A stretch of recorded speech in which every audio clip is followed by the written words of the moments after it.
Also in Pakistan tonight, 5 American students are now under arrest. The question is, what were they doing there?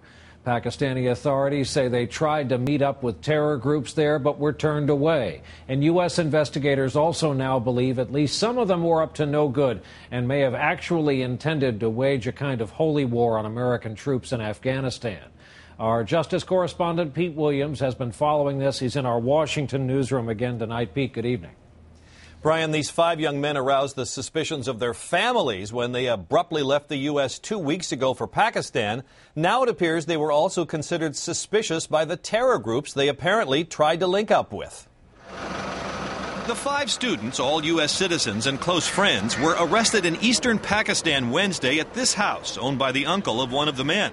A regional police chief says after questioning them and learning of a video one of them made before leaving, he's convinced they came to join with terror groups. They were here for jihad. They had left their video cassettes back there for their parents that they have left for jihad and they won't be back. So we suppose that they were here for some very bad activities. Pakistani authorities say through YouTube the students began exchanging emails with someone in Pakistan who offered to connect them with militants. But officials say when the men tried to join up with 2 separate terror groups in eastern Pakistan, they were turned away, considered suspicious because they didn't know the language, had no training, and had no real terror contacts.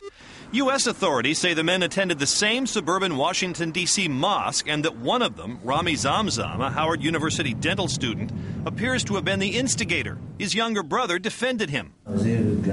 Yeah, he's a good guy. It's a normal joke.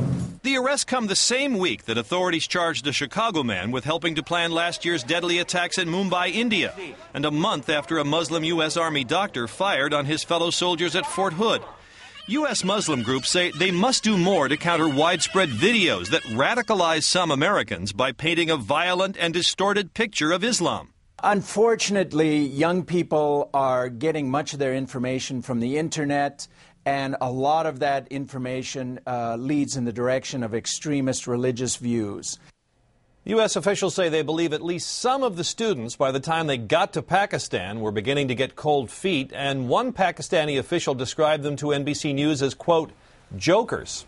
Brian? All right, Pete Williams in Washington with this still developing story. Pete, thanks.